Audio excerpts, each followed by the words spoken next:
Welcome my YouTube channel DV teaching portal. दोस्तों ये तीसरा पार्ट है हिंदी वर्णमाला का, और जिसे हम स्टार्ट करते हैं वृत्ताकार स्वर से। वृत्ताकार स्वर जैसे बड़ा है, बड़ा छोटा ऊ है, छोटा ऊ बड़ा ऊ के अंतर्गत वृत्ताकार स्वर आते हैं, जिसमें बोलते समय मुंह जो है गोल हो जाता है, उसे वृत्ताकार हर्ष स्वर कहते हैं, जो मतलब जिसमें बोलने में कम समय लगे। जैसे छोटा आ है, छोटी ई है, यानी छोटी ई है, छोटा ऊ है, रे है। दीर्घ स्वर के अंतर्गत आते हैं बड़े सभी वैसे छोटा आ, बड़ा आ, बड़ी ई, ए ओ, ये सभी दीर्घ स्वर के अंतर्गत आते हैं। मूल स्वर के अंतर्गत आता है छोटा आ, छोटी ई, ऊ, ऋ। ये दीर्घ स्वर जो हर्ष स्वर है वही मूल स्वर है। जैसे कि आपने देखे होंगे ऊपर जे और ये मूल स्वर यानी जो मूल स्वर है वही हर्ष स्वर है। आगत स्वर मतलब जो है इसमें आ है, बड़ा आ है, ऊपर चंद की बिंदी है अध वाली। अग्र स्वर मतलब जो सब शुरुआत में मुंह से बोलते समय जो इसमें आवाज़ आए, उसे अग्र स्वर कहते हैं। आगत स्वर आगत स्वर इसी को भी कहते हैं। और दूसरा है अग्र स्वर भी मतलब जो शुरुआत में बोलते समय आए। जैसे सबसे नीचे वाले हैं छोटी ई है, बड़ी ई है, ए है, आय है, ये आदि शब्द। अब नेक्स्ट पेज पर चलते हैं।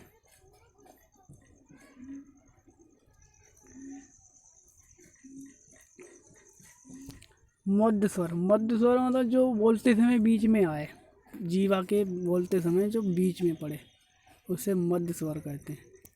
मध्य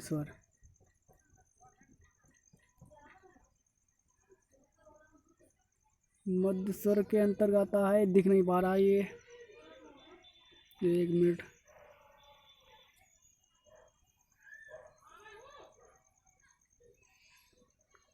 ये मध्य स्वर जो दिख नहीं पा रहा है वो छोटा है। पश्च स्वर के अंतर्गत आते हैं बड़ा है, छोटा ऊ है, ए, बड़ा ऊ, ओ, औ, आ। संबद्ध स्वर है। संबल में हाईलाइट कर दे रहा हूँ।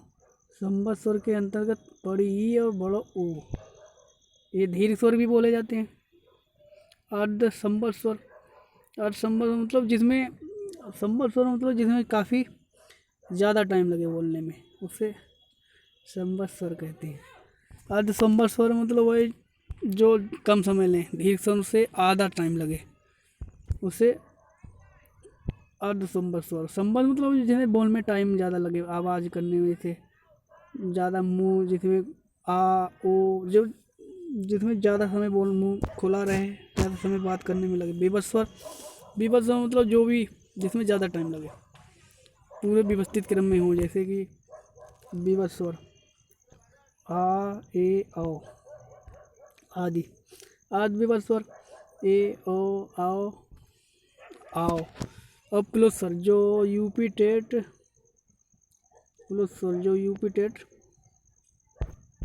2019 में ये क्वेश्चन आ चुका है। ओम मतलब जिसमें ज़्यादा टाइम लगे, ओम। ये ओम का स्वर मतलब प्लस स्वर का मतलब है जिसमें मात्राएं, 3 मात्राएं, जैसे 1 2 3, जिसमें ज़्यादा टाइम लगे बोलते समय, उसे प्लस स्वर कहते हैं। ये प्लस स्वर यूपी टेट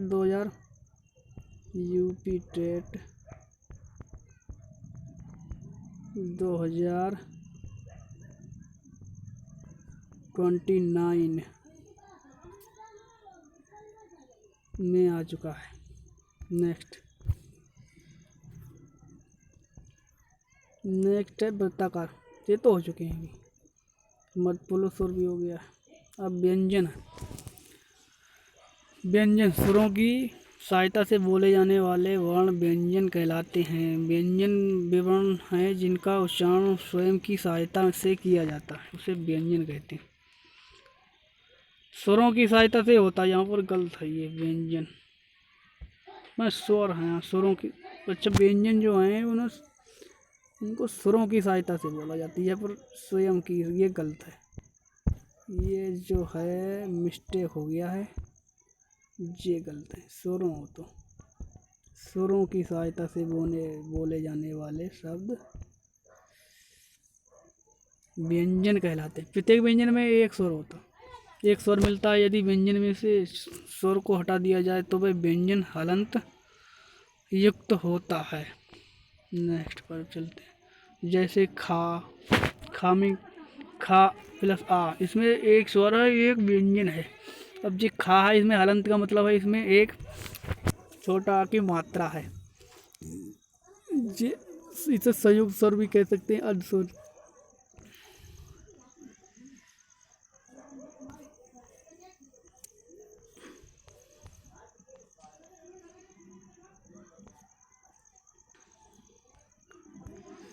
इसमें ये हलंत का मतलब है कि इसमें छोटे आ की मात्रा। जैसे कच्चा है तो कच्चा में का प्लस इसमें हलंत होगा यहाँ पर, और सा होगा। ये है कच्चा, जिसे संयुक्त स्वर कहते हैं। छात्राज्ञा, ये संयुक्त स्वर हैं। यारलाबा, ये जो हैं अंतस्थ व्यंजन हैं। और यावाज, ये अर्ध व्यंजन भी हैं। हिंदी वर्णमाला में कुल व्यंजनों की संख्या अभी तो 33 है, मगर इसमें कुल ऑप्शन होंगे 48, 52। अगर कोई क्वेश्चन पूछा जाए तो उसमें वर्णों की संख्या 52, स्वर व्यंजनों की संख्या किसी में 48 और कहीं पर 44। इस तीनों ऑप्शन में से जो भी हो वो सही है सारे। नेक्स्ट, स्पर्श व्यंजन के अंतर्गत वो 5 भी आते हैं जो जो का वर्ग से पा वर्ग तक, का वर्ग से पा वर्ग तक 5 गुणे 5। इसी में अघोष सघोष, और इसी में अघोष सघोष, महाप्राण अल्पप्राण इसी के अंतर्गत आते हैं। इस पद व्यंजन के अंतर्गत जो 5 लाइनें होती हैं, 5 ऊपर से 5 नीचे से, का इसी तालब में आता है। इसी के अंतर्गत तालब भी आता है, कंठस्थ आता है। अब नेक्स्ट पर चलते हैं। यही शब्द जो अभी मैं बात कर रहा था इनकी, ये देखो अब नेक्स्ट पेज पर यही दिखा रहा है। गले से मतलब कंठ से का खागा, ये पा वर्ग क्या है, पा वर्ग। ये चा वर्ग, ये 5 अक्षर का है। मैं यहाँ पर लिखे दे रहा हूँ, हाईलाइट कर रहा हूँ। का वर्ग, ये का वर्ग है, का वर्ग पहला वाला।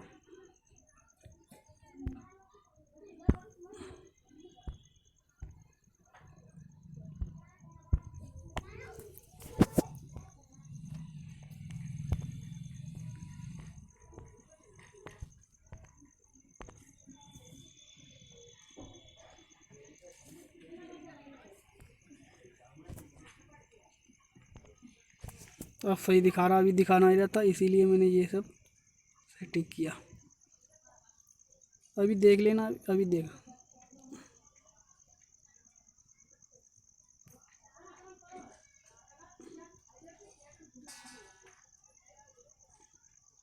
अब देख लें, अब साफ दिखाएगा शुरू से। का वर्ग, गले से बोलने वाले शब्द कंठ है, का खा का अड़ा। तालू से बोलने वाला चा छा जा जा वहाँ। मुर्दा भाग, मुर्द भाग मतलब जो जीभ से और दांत में लग के बोलते हैं, इसे मुर्दा कहते हैं। मूर्धन्य कहते हैं, इसे मुर्दा लिखा है, ये गलत टाइपिंग है, मूर्धन्य होता मुर्दा भाग। ये चलो ये तालू से बोलने वाले शब्द। ये दांत ता धा धा धा ना पा। ये ओट से पाफा मम्मा, पाफा मा पा ना, ओट से बोलने वाले शब्द। अब नासिक व्यंजन क्या होते हैं? नासिक जो ना हुआ, अड़ा, डा, ओ वहाँ खाली, और एक ना फा वो दा खाली वहाँ खाली। अभी 5 शब्द होंगे जो लाट में सभी के होते हैं। झा, ना, अड़ा, वहाँ, यही शब्द जो हैं नासिक व्यंजन कहलाते हैं। नेक्स्ट, व्यंजनों का वर्गीकरण। और यहाँ पर व्यंजनों के उच्चारण के स्थान पर व्यंजनों का वर्गीकरण, कंठस्थ। अब यही पुराना वाला यही सब आ गया। मूर्धन्य और दंतय, दंतोय, इसको अंतःस्थ व्यंजन भी कहते हैं। जो दंतोष्ट है इनको यारालावा, इनको अंतस्थ व्यंजन भी कहते हैं।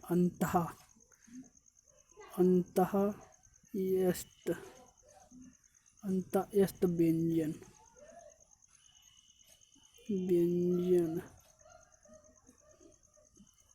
भी कहते हैं। नेक्स्ट, कंठ है, तालव्य, मूर्धन्य, दंत्या को उस व्यंजन भी कहते हैं। एक नया ये नया क्वेश्चन हो गया। और ये सभी जो हैं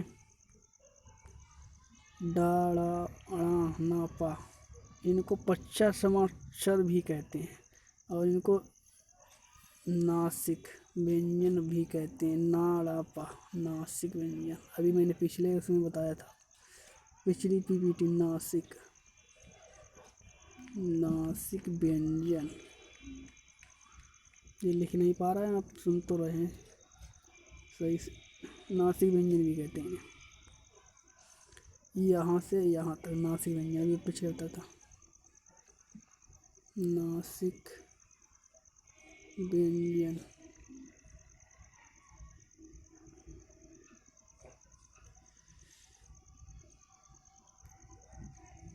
ये भी हालांकि इसमें यहाँ पर लिखा है कि या पंचम वर्ण या अनुनासिक, जो का वर्ग, ता वर्ग, चा पास, का वर्ग से फा वर्ग तक जो लास्ट में आते हैं, जो ऐसी लाइन होती है इस 5 अक्षरों की जो लास्ट में आता है उसे नासिक व्यंजन कहते हैं। यहाँ पर लिखा भी है, यहाँ पर ये लिखा भी है, पंचम वर्ण या अनुनासिक वर्ण कहते हैं।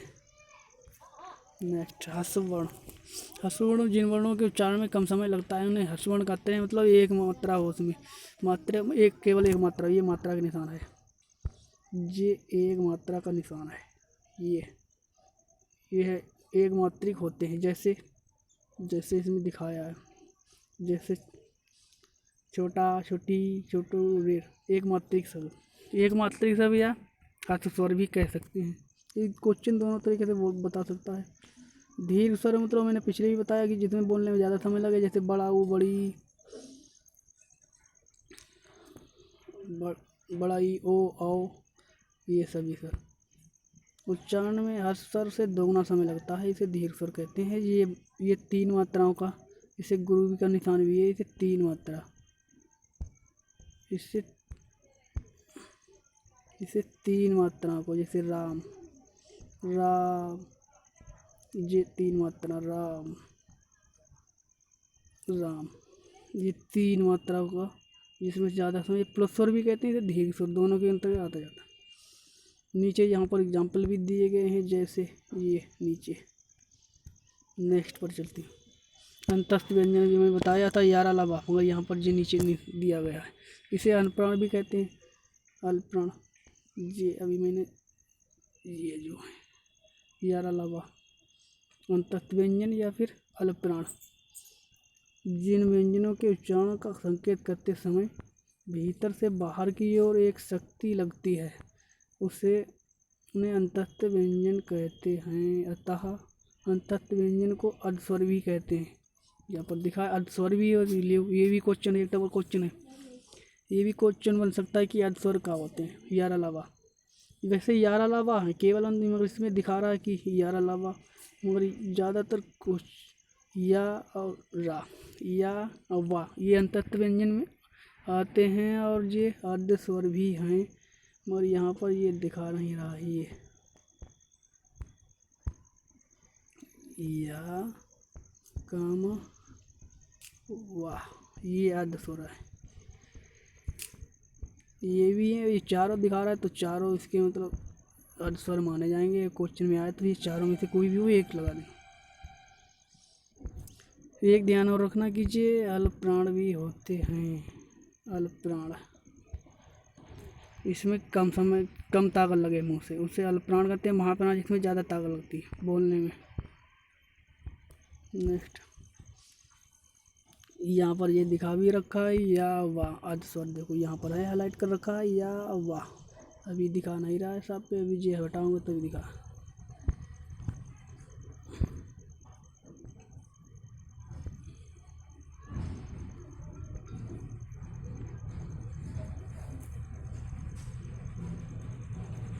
जी अब से दिखा रहा है।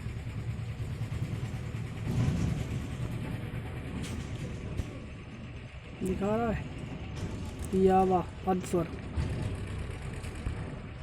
या वाह अर्ध स्वर व्यंजनों और स्वर के ठीक मध्य स्थित होने के कट रहा है। व्यंजनों और स्वर के ठीक मध्य स्थित होने के कारण इनका अंतस्थ नाम रखा गया है।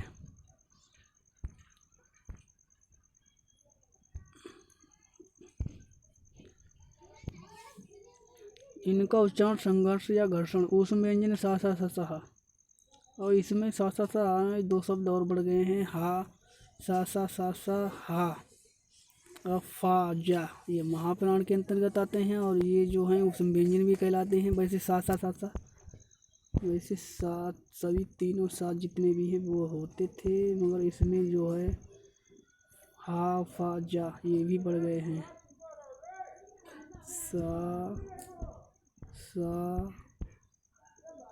तीनों, इसे तीन चार सा होते हैं, चारों सा जो हैं उस व्यंजन कहते हैं, मगर इसमें जो है हा फा ये दोनों महाप्राण हा फा जा ये भी उस व्यंजन के अंतर्गत आते हैं। तो अगर इसमें दिखा रहा है तो अगर कहीं क्वेश्चन में आ जाए ऑप्शन में सा नहीं दिखाएं तीनों तो हा फा और जा भी दिखाएं तो भी सही होगा। धन्यवाद। अगर आपको पसंद आया वीडियो तो लाइक शेयर करना। और ये वीडियो का पार्ट 3 था वर्णमाला हिंदी जो यूपी टेट 2021 का था, और अगर आप चाहें तो ये चौथा भी पार्ट बनाएंगे। धन्यवाद।